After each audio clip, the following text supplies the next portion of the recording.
Senhor, não semeaste o bom trigo no teu campo? De onde vem, pois, o joio? Reverendas irmãs, caríssimos irmãos, estamos, por graça de Deus, no 5º domingo depois da Epifania.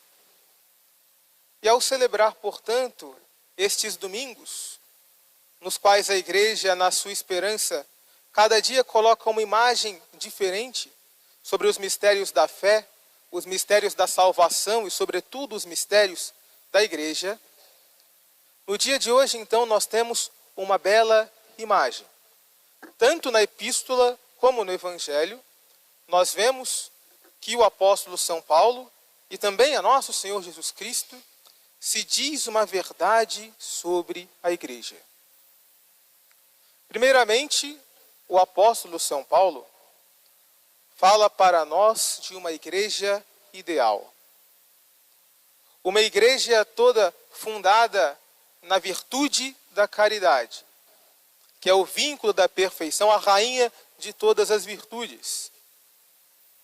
E justamente ao falar dessa igreja ideal, o apóstolo coloca para nós quais as virtudes que essa igreja ideal deve inspirar em cada um de nós, fiéis católicos.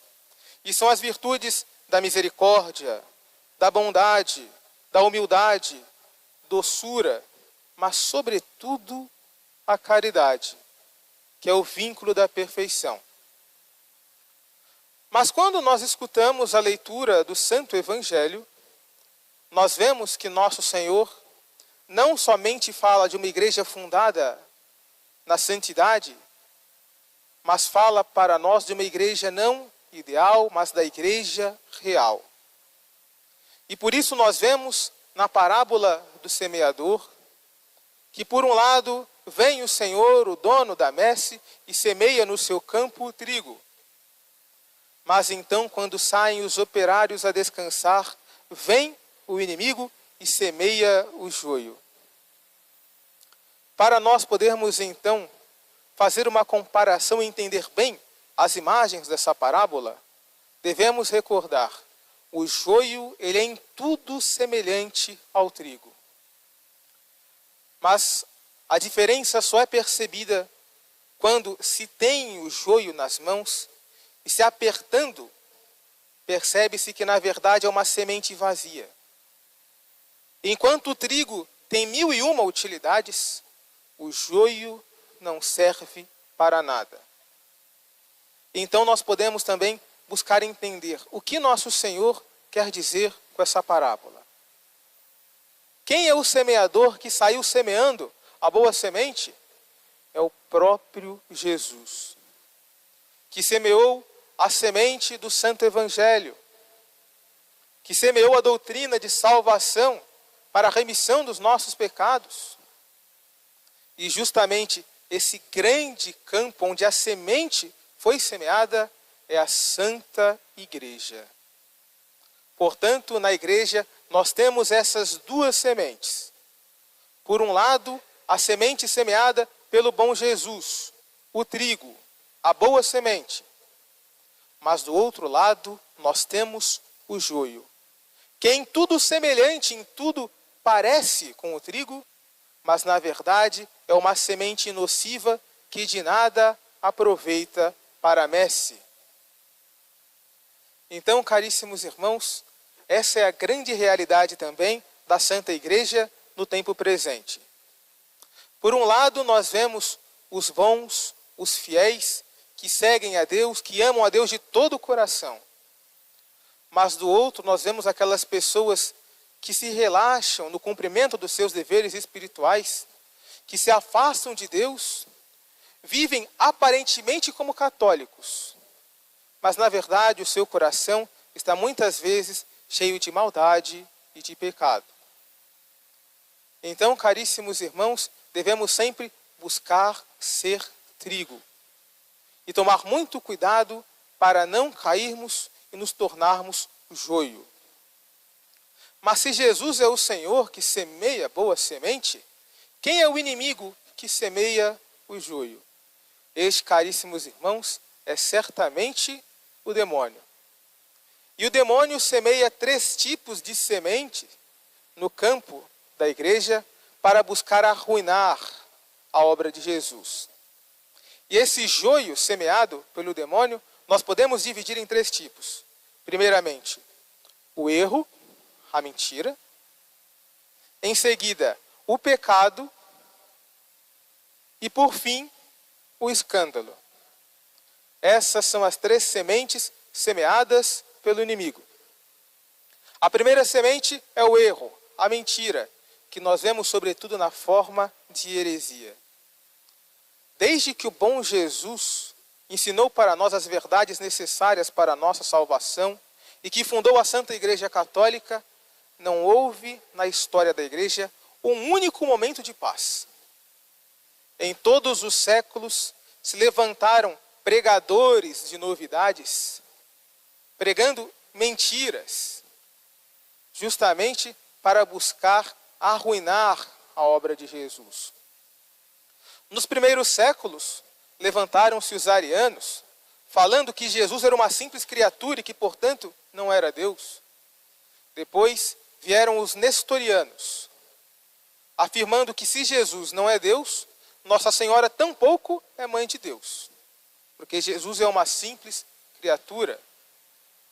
Depois vieram os gnósticos, os maniqueus, e por fim, no século XVI, nós vimos uma classe de heresia que negava a validade do sacrifício da missa, o sacerdócio católico, a presença real de Jesus na Eucaristia, o culto às sagradas imagens, e justamente esses são os protestantes. Portanto, caríssimos irmãos, nós vemos que em toda a história da igreja, por um lado, houve trigo, mas por outro, sempre houve também o joio. Portanto, coloquemo-nos em guarda, tomemos cuidado para não dar crédito a essas falsidades que nos farão nos tornarmos joio. Portanto, sempre busquemos a fidelidade a nosso Senhor e a doutrina que Ele próprio nos ensinou e nos ensina através da Santa Igreja. Mas também, ainda assim, o demônio não combate a igreja somente pela mentira, pela heresia, mas também combate pelo pecado. Sempre tenhamos viva na nossa mente a imagem de que o pecado é uma ofensa feita a Deus, que destrói na nossa alma a vida sobrenatural, que nos faz perder a amizade com Deus, que nos faz perder inclusive a graça da salvação se não nos arrependermos e não nos confessarmos. Mas também, caríssimos irmãos, e esse é o grande meio do demônio fazer perder as almas, é sobretudo o pecado do escândalo. O escândalo é o principal meio da condenação do nosso próximo. Por quê? Diz São Tomás, o escândalo é um dito ou um fato menos correto que traz a outro ocasião de ruína espiritual. E nós podemos escandalizar o nosso próximo pelas nossas palavras, pelos nossos atos e pelas nossas omissões. Portanto, recordemos, o escândalo é uma ação ruim, pode ser inclusive um pecado, que é para o outro ocasião de queda, ocasião de pecado. E como nós escandalizamos? Pelas nossas palavras, através da maledicência, através da calúnia, através das mentiras inventadas a respeito do próximo. E justamente por causa desses pecados da língua, dirá o salmista sobre o maledicente, a sua garganta é um sepulcro aberto, diz o Salmo 5º. A sua língua é viperina, veneno de cobras é o que tem debaixo delas, diz o Salmo 139. Ou então, a sua língua é como uma flecha penetrante, diz o Salmo 9. Portanto, busquemos não escandalizar pelas nossas palavras. As pessoas que nos conhecem e sabem que somos católicos, quando nos veem falar mal do próximo, inventar mentiras sobre o próximo, ou então falar coisas desonestas, ficam escandalizadas com a nossa postura e pensam, mas não é fulano, não é fulana católica, está dizendo uma coisa dessas? E então as nossas palavras, ao invés de atrair aquela alma para a igreja, a afasta.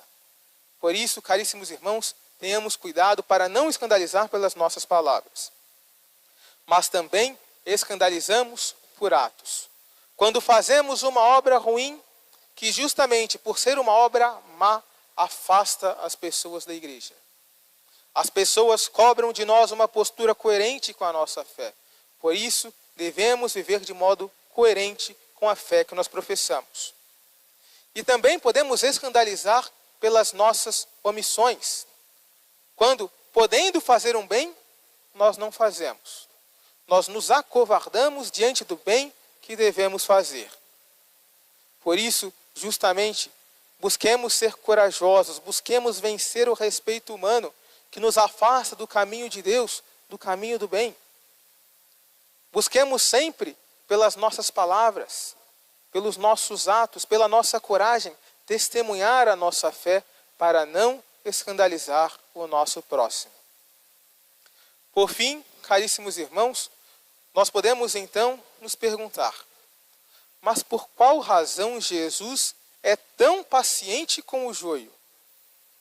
Existem os bons e os maus cristãos, e ele permite que ambos convivam na igreja. Por que ele não faz logo essa separação? Porque nosso Senhor é paciente, bondoso, misericordioso. E na sua mansidão, na sua paciência, ele, que pôde transformar a água em vinho, quer ainda hoje transformar o joio em trigo. Mas para isso, nosso Senhor precisa de nós. Precisa da nossa colaboração, do nosso apostolado e também das nossas orações. Busquemos sempre, caríssimos irmãos, rezar pelo nosso próximo. Rezar pela salvação daquelas pessoas que sabemos que estão diante de Deus. E a nossa oração surtirá efeito. E então, por meio da nossa oração, poderemos operar esse milagre da transformação do joio em trigo.